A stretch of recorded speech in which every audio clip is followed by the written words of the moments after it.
오늘 하나님께서 우리에게 주시는 말씀 봉독합니다. 요한계시록 21장 5절로 7절 말씀 3절입니다. 우리 다 같이 한 목소리로 통독합니다. 요한계시록 21장 5절로 7절 다 같이 시작. 보좌에 앉으신 이가 이르시되 보라 내가 만물을 새롭게 하노라 하시고 또 이르시되 이 말은 신실하고 참되니 기록하라 하시고 또 내게 말씀하시되 이루었도다. 나는 알파와 오메가요 처음과 마지막이라. 내가 생명수 샘물을 목마른 자에게 값없이 주리니 이기는 자는 이것들을 상속으로 받으리라. 나는 그의 하나님이 되고 그는 내 아들이 되리라. 아멘. 이는 하나님의 말씀입니다. 할렐루야. 아멘. 이거 보시면은 추석 같은 그런 느낌이 들지 않아요? 그런데 이게 추석 같은 느낌이 들어도 설날에 이렇게 또 한가위 대보름을 딱 이렇게 보여주더라고요. 신년 새해 복 많이 받으세요. 우리 또 한 번 인사할까요? 올해는 소원 성취하시기 바랍니다. 올해는 소원 성취하시기 바랍니다. 찌푸린 분들은 소원 성취 안 하시려는 분들인가 봐. 우리 한 번만 더. 여러분이 최고입니다. 예, 시작. 여러분이 최고입니다. 할렐루야. 아멘. 여러분 캘리포니아에 가시면 금문교라는 달이 있죠. 이 다리는 샌프란시스코하고 마린시티라는 곳을 연결해 주는 다리입니다. 그 현수교로서는 미국의 대표적인 다리입니다. 1280m 정도 되니까 그렇게 요즘 긴 다리에 비하면 길지 않습니다. 그런데 1937년 제작됐을 당시에 이 다리는 정말 난공사 중에 난공사입니다. 무려 11명이 죽었고요. 그 이후로도 많은 사람이 추락했지만 사람을 살리자 해서 그 밑에 그물을 쳐놓고 공사를 해서 많은 사람이 살았고 11명만 죽을 수 있었다. 이런 고백을 비문에 적혀 있는 것들을 봤습니다. 그런데 이게 당시의 건축 기술로서는 불가능했다고 합니다. 왜냐하면 밑에는 조류가 굉장히 급했고요. 그 다음에 상어가 많이 출몰을 하는 지역이어서 잠수부들이 마음껏 들어가지도 못하는 지역이었다고 합니다. 물결도 세고 상어들이 많이 출몰하고 그래서 위험한 지역이게 또 난공사로 유명했고요. 그래서 여기에 동원된 그러한 돈이 천문학적인 액수입니다. 그런데 이것을 설계했던 청년이 이거는 최신공법을 하면 지을 수 있어라는 확신을 가지고 그리고 사람들을 설득을 했는데 아무도 믿어주지 않았습니다. 우리 건축 기술로는 이건 불가능이야. 그래서 건축이 안 되다가 한 은행가를 만납니다. 그가 바로 뱅크 오브 아메리카 이 창립자죠. 그 사람이 누구냐면 바로 A.P. 지아니니입니다. 그리고 이 청년 설계가는 조셉 스트라우스. 그런데 이들 둘이 아니었으면 은행가가 돈을 대주고 이 건축가가 설계하고 사람들에게 격려하지 않았으면 금문교는 지어지기 어려웠을 것이다. 그래서 미국의 대표적인 건물 중에 하나인 이 금문교가 그렇게 건축이 되기 시작합니다. 그래서 이 둘을 기리는 기념비가 거기에 있는데 거기에 기념비에 뭐라고 써 있냐면요. 여기 지금 보시면 이게 사진이 잘못 찍혀서 그런지 여기 보면은 Man of Vision이라고 써 있습니다. 한 사람은 조셉 지아닌이고요. A.P. 지아닌이고요. 한 사람은 조셉 스트라우스입니다. 이 두 사람이 한 사람은 은행가고 뱅크 오브 아메리카 설립자고 또 한 사람은 이 설계가고 이 둘이 그렇게 해서 건축이 됩니다. 그리고 이 사람들은 공로자들이고요. 같이 여러 사람들이 합심해서 그렇게 건축이 됐다. 그래서 Man of Vision, 그러니까 비전을 가진 사나이. man이 이제 대표 명사니까 그냥 사람들, 비전을 가진 사람들. 그 사람들에 의해서 이제 현수교인 이 금문교가 지어진 겁니다. 비전을 가진 사람들. 여러분, 이 사람들이 세상을 바꿉니다. 다른 사람이 세상을 바꾸는 게 아니고요. 비전을 가진 이 사람들이 세상을 바꿉니다. 그래서 세상이 바뀌는 모든 사람들을 보면 그 사람의 비전이 성취된 것을 볼 수 있습니다. 하나님은 우리에게 현재와 미래를 주십니다. 언제나 현재와 미래를 주십니다. 이전 것들은 지나갔으니 과거는 하나님이 지워주시고 늘 현재와 미래를 주십니다. 그래서 하나님이 주시는 현재와 미래는 이렇습니다. 현재는 성경으로 살아냅니다. 그리고 미래는 믿음으로 살아냅니다. 그러니까 성경이 가지고 있는 미래 비전을 가지고 살아낸 사람들만이 성취를 하는데 그것을 비전이라고 합니다. 그 비전을 성취하는 것, 그것이 바로 비전을 가진 사람들의 모습입니다. 하나님의 비전을 가진 사람들, 이 사람들을 하나님의 비전의 집약체라고 할 수 있습니다. 이 하나님의 비전의 집약체를 가진 사람들을 통해서 하나님은 위대한 일을 행하시는 것을 우리는 볼 수 있다는 사실입니다. 하나님은 이 사람들을 의외로 단순하게 사용하십니다. 너무나 단순한 가운데서 하나님의 진리가 이루어지는 것을 우리는 많이 확인할 수 있습니다. 지금 역사 이래로 그렇게 단순하게 생활했던 사람들 가운데서 세상을 바꾸는 일이 수없이 많이 있었습니다. 그냥 사는 것 같은데, 대충 사는 것 같은데, 이 비전을 가진 사람들은 한 가지 법칙이 있었다는 사실입니다. 그건 뭡니까? 어떤 일이 있어도 이 비전을 가진 사람들, 하나님의 비전을 가진 사람들은 정체성을 잃지 않았다는 거죠. 이 정체성을 잃지 않은 것, 이것이 비전을 확증하여서 이루어낸 것을 우리는 볼 수 있습니다. 그래서 미래 비전은, 이 꿈은, 미래의 꿈을 이루는 이 미래 비전은 이것을 확증할 수 있는 그런 사람들, 즉 하나님의 비전의 정체성을 가지고 있는 사람들만이 위대한 일을 이루는 놀라운 축복을 경험한다라는 사실입니다. 그래서 로마서 5장 3절과 4절은 이렇게 우리에게 얘기합니다. 환난, 고난, 고난은 우리에게 인내는 연단은 소망을 이룬다. 우리 다 같이 시작. 다만 이뿐 아니라 우리가 환난 중에도 즐거워하나니 이는 인내는 연단은 소망을 이루는 줄 알미로. 그렇습니다. 우리는 그 어떠한 것도 흔들리지 아니하는 정체성이 있습니다. 그 정체성은 나중에 말씀드릴 것이지만 미래 비전을 확증하게 하는 가장 중요한 핵심 포인트라는 사실이에요. 그래서 하나님의 미래 비전을 가진 사람들, 그 미래 비전을 가진 사람들을 오늘 본문은 너무나 정확하게 찝어내 주십니다. 그래서 오늘 본문을 우리가 다 같이 통독을 했는데요. 이 본문의 세 가지로 하나님의 비전을 품은 사람들의 모습을 정확하게 알려주고 계시고, 오늘 2025년을 이제 살아가야 할 우리에게 첫 주일에 이러한 비전으로 살아내시기를 간절히 소망해 봅니다. 첫 번째로 하나님의 비전을 가진 사람들은 어떤 사람들이냐? 그렇습니다. 하나님의 비전을 가진 사람들은요, 약속을 믿는 사람들이에요. 약속을 믿는 사람이다 하니까 아니 그럼 뭐 하나님의 약속을 안 믿는 사람이 있냐 이렇게 말씀하시는 분들이 많아요. 그런데 하나님의 약속을 믿는 사람들은요, 미래 언어를 사용합니다. 그리고 이 미래 언어는 다름 아닌 소망의 언어를 사용합니다.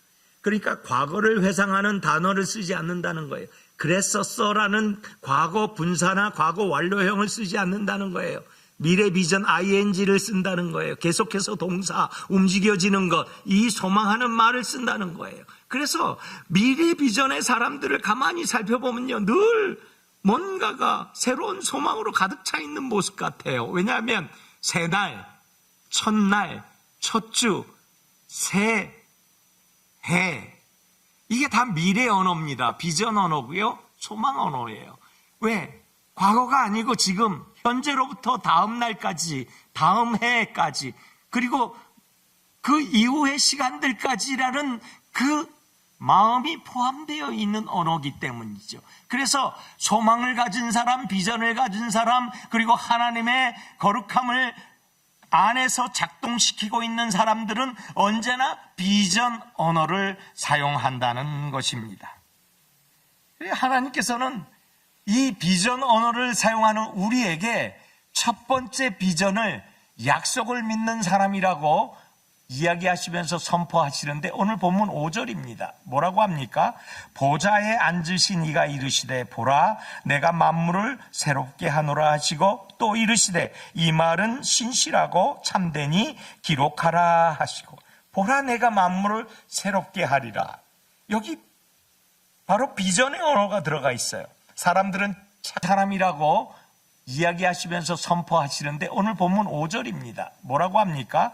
보좌에 앉으신 이가 이르시되 보라 내가 만물을 새롭게 하노라 하시고 또 이르시되 이 말은 신실하고 참되니 기록하라 하시고 보라 내가 만물을 새롭게 하리라. 여기 휩쓸려서 세상과 함께 살아내야 돼요.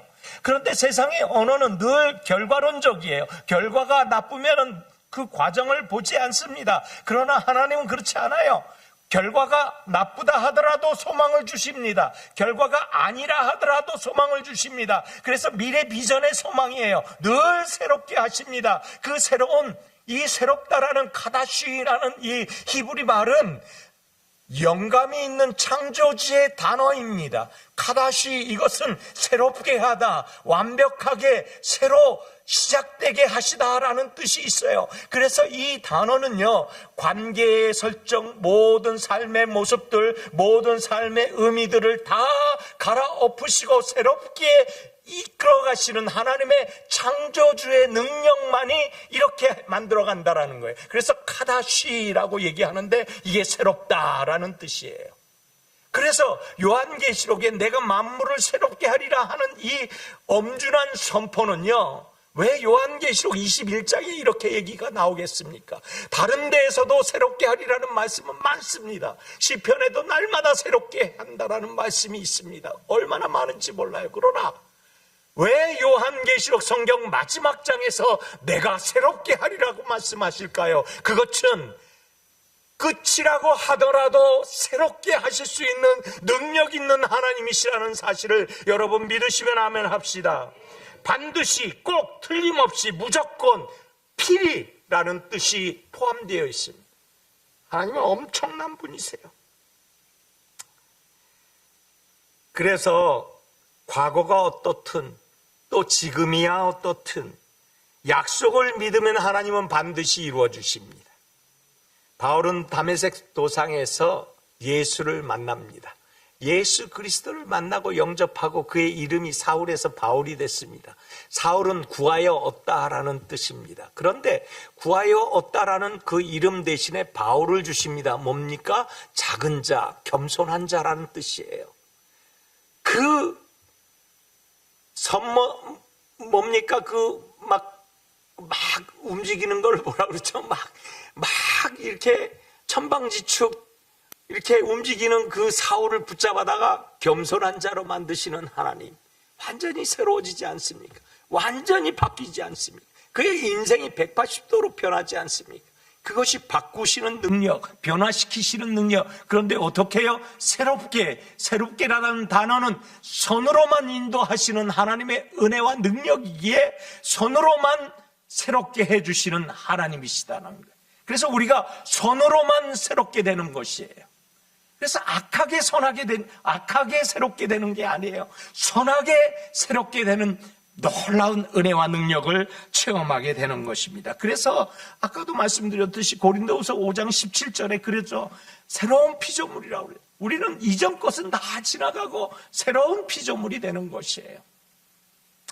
그런데 좋으신 하나님은요, 이렇게 선포하신 후에 내가 새롭게 하리라 말씀하셨잖아요. 이렇게 선포하신 다음에 여기에서 끝나는 게 아니에요. 여기에서 끝나면 뭔가 조금 부족한다라는 그런 생각을 제가 지울 수가 없었는데 우리 하나님은 그것을 또 아시고 축복을 약속하세요. 엄청난 축복을 또 약속하세요. 어떤 엄청난 축복이냐? 하나님의 비전을 가진 사람들의 모습을 다시 한번 5절에서 확인해 봅시다. 보좌에 앉으신 이가 이르시되 뭐라고요? 보라 내가 만물을 새롭게 하리라 해놓고 또 한 번 선포합니다. 또 이르시되 이 말은 신실하고 참되니 기록하라. 기록하라. 이 기록하라는 뭡니까? 도장을 찍어주시는 거예요. 확증해 주시는 거예요. 그곳에 기록되어 있으니 변치 않는다는 거예요. 영원하단 그러한 뜻입니다. 하나님이 영원하시니 영원히 이 일은 이루어질 것이다 라는 확증의 표시입니다. 갱신, 보증을 갱신하는 표시입니다. 완전히 끝까지 이루어 주시겠다는 엄중한 약속입니다. 내 너를 축복하리라. 영원히 영원히 영원히. 이런 놀라운 축복의 말씀이 오늘 본문 말씀 속에 있다는 사실을 믿으시면 아멘합시다. 올 한 해는 이런 변화와 회복의 축복이 우리에게 있어지기를 예수님 이름으로 축원합니다. 올 한 해는 이 축복의 하나님을 믿으십시오. 그리고 믿음대로 새롭게 되십시오. 그리고 새롭게 되시는 대로 영원한 약속을, 영원한 축복을 마음껏 누리시는 저와 여러분 되시기 바랍니다. 둘째로 보니까 이 하나님의 그 비전을 가진 사람들의 모습은 다 같이 시작. 은혜를 누리는 사람. 은혜를 누리는 사람이에요. 여기에서 누리다라는 뜻이 얼마나 포근합니까? 그런데 그 앞에 은혜라고 했으니 얼마나 따뜻합니까? 지금 얼마나 추워요. 밖에 오늘 보니까 14도더라고요. 오늘 아침 새벽에. 그런데 지금 한 17도쯤 된 것 같아요. 굉장히 추워요. 발이 시렵더라고요. 그런데 이러한 발 시려운 추위 속에 이렇게 따뜻한 말씀을 하나님이 우리에게 주신다는 사실이에요. 여러분 성공에 목말라 하십니까? 재물에 목마르십니까? 여러분의 목마름이 무엇입니까? 무엇을 채우려고 하십니까? 여러분 욕망과 세상에 목마르십니까? 온 세상은 그런 목마름으로 가득합니다. 이곳은 성전입니다. 거룩한 곳입니다. 그런데 이 거룩한 곳에 우리가 무엇에 목말라야 합니까? 거룩한 목마름이 있어야 하는 거예요. 거룩한 목마름.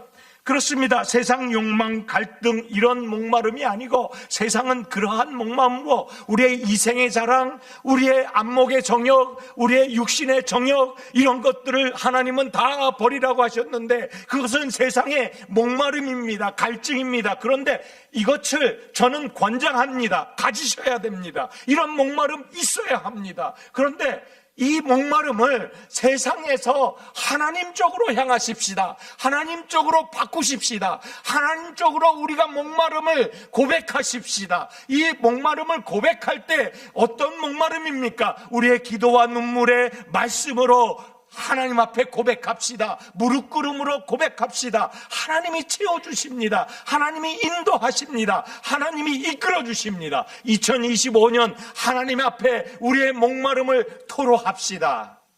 기도로 나아갑시다. 말씀으로 나아갑시다. 찬송하며 나아갑시다. 그렇습니다. 이 목마름, 영혼의 목마름, 그렇습니다. 오늘 본문 6절에 보니까 이 갈급함을 하나님께 돌리는 그러한 놀라운 축복의 말씀이 뭐냐?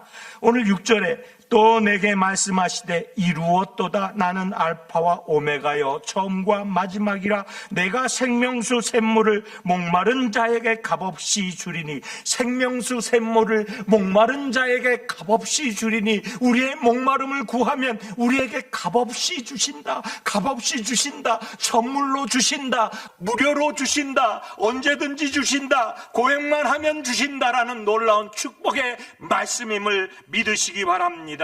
우리 영혼육에 목마름이 있습니까? 하나님께 목마름을 고하시기 바랍니다. 값없이 주신다고 했잖아요. 대가 없이 주신다고 했잖아요. 아무것도 요구하지 아니하신다 했잖아요. 우리의 단지 입술의 고백과 마음의 노래와 찬양과 우리의 삶의 모습으로 주님께 드리면 값없이 주시는 은혜를 경험하는 올 한 해가 되시는 줄 믿습니다. 이것은 하나님의 선물이라고 합니다. 하나님의 선물. 그냥 주시는 거예요. 그냥 무료예요. 에베소서 2장 8절로 9절에 이렇게 얘기합니다. 너희는 그 은혜에 의하여 믿음으로 말미암아 구원을 받았으니 이것은 너희에게서 난 것이 아니요 하나님의 무엇이라? 선물이라. 선물이라. 행위에서 난 것이 아니니 이는 누구든지 자랑하지 못하게 하려 함이니라. 하나님의 선물이에요. 선물이에요. 선물은 누리는 거예요. 자랑하는 게 아니에요. 선물은 내가 만족해 하는 거예요. 나의 평안을 이루는 놀라운 축복인 거예요. 그 축복 기분, 그 느낌으로 살아내면 그 축복, 그 모습으로 흘러나가는 거예요. 그것이 선물이에요. 선물의 능력과 위력은 그런 거예요.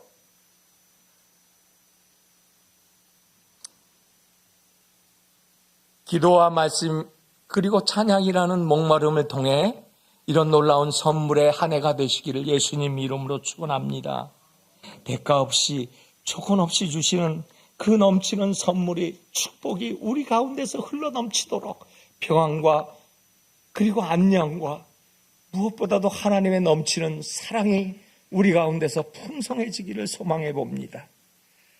마지막으로 세 번째 하나님의 비전을 가진 사람들의 모습은 오늘 본문 보니까 너무나 놀라운 말씀을 주셔요. 그것은 상속을 소망하는 사람이라. 따라합시다. 상속을 소망하는 사람. 중간에 그만두는 사람이 있어요. 상속 안 받을 거야. 너무 힘들어 나 포기할 거야. 너무 괴로워 절망할 거야. 아니야. 어려워서 낙심돼. 나 이제 더 이상 안 할 거야. 그런데 주변에 있는 사람들이 이렇게 위로해요. 낙심하지 마세요. 포기하지 마세요. 절망하지 마세요. 힘을 내세요. 다시 한번 일어서 보세요. 그렇게 얘기해요. 그런데 그 말이 왜 그냥 지나가는 말처럼 들리죠? 가슴에서 정거장으로 딱 스탑이 안 되고 왜 그냥 패스하는 말처럼 들리죠? 나에게는 왜 적용이 안 되는 말처럼 들리죠? 나는 이 고통을 죽을 만큼 어려운 고통인데 왜 저치는 새치혀로 그렇게 얘기하는가라는 그러한 이상한 느낌적인 말로만 들리죠? 세상은 그런 거예요. 왜요? 내 아픔이 내 아픔이어야 되는데 내 아픔이 내 아픔으로 얘기해 주는 사람이 흔치 않기 때문이에요. 내 아픔을 내 아픔처럼 얘기해 주는 사람이 흔하지 않는 세상에 우리가 살고 있다는 사실이에요. 그래서 포기해요. 그래서 좌절해요. 그래서 낙심해요. 작년에 33%가 우울증으로 인한 죽음을 경험을 한 것이 바로 이거 미국 사회입니다. 여러분, 죽음을 경험한 우울증이래요. 죽음을 경험한 우울증 무엇이 그렇게 만듭니까? 낙심이에요. 절망이에요. 희망이 없어, 희망이. 그런데도 위로합니다. 사람들이 위로해요. 위로하는데 위로가 안 되는 거예요. 그러니까 약에 의존해요.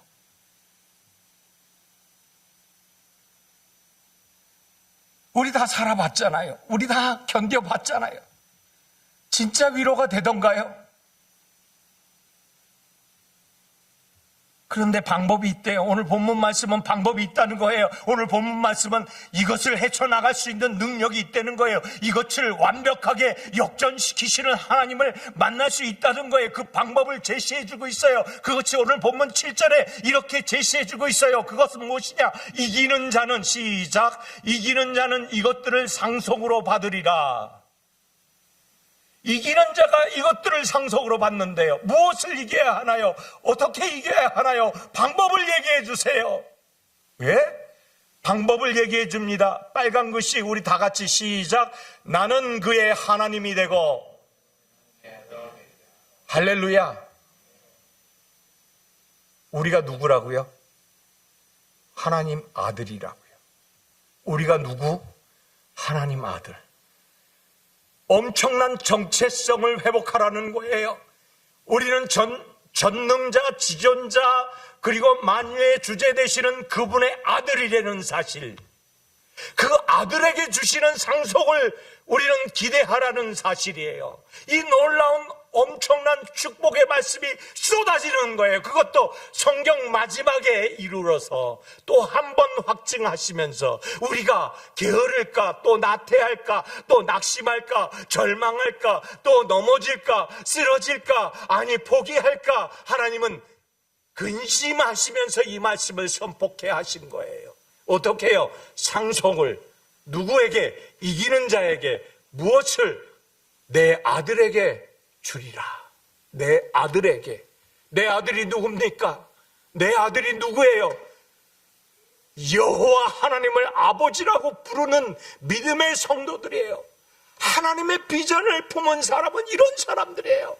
하나님의 비전은 아주 작은 보잘것없는 것이 아니고 만유의 주제가 되시고 존재의 이유를 우리에게 알게 해주시는 그분의 놀라운 엄청난 축복이라는 사실이에요.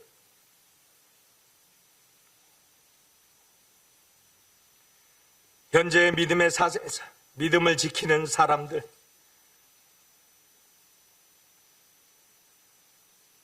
제가 말씀을 마치기 전에 한국의 양화진의 외국인 선교묘원에 안장되어 있는 145명의 선교사들,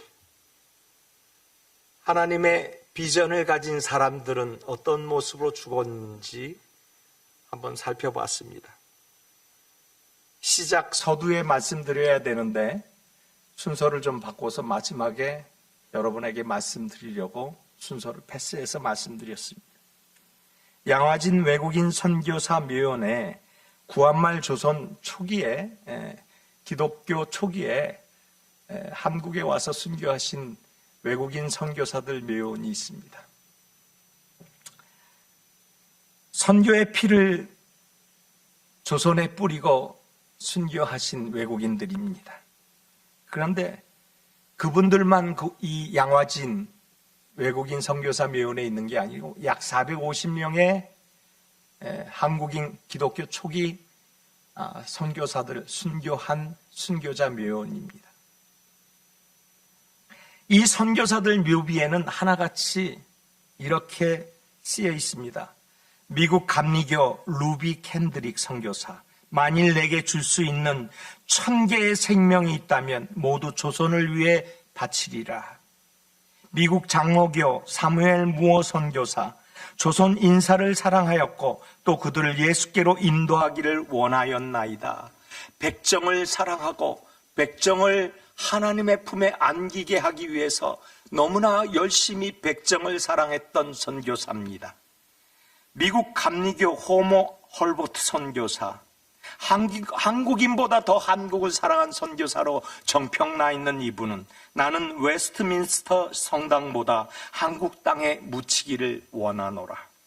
이외에도 대한매일신보 발행인 어니스트 베델 선교사, 연세대학교 설립자 그랜트 언더우드 선교사, 배제학당의 설립자 헨리 아펜젤로 선교사, 이화학당의 설립자 메리 스크랜턴 선교사, 이외에도 수없이 많은 외국인 선교사들이 자기의 평안한 삶을 뒤로하고 그리고 정말로 척박한 조선이라는 땅에 와서 말없이 희생당하면서 순교하였던 그들의 순교의 피가 조선 세우고 다시 한국을 세워서 이 한국이 지금 세계 10위권의 경제대국으로 이루어질 수 있는 큰 전기가 되었던 그러한 놀라운 영웅들이 되었다라는 거죠.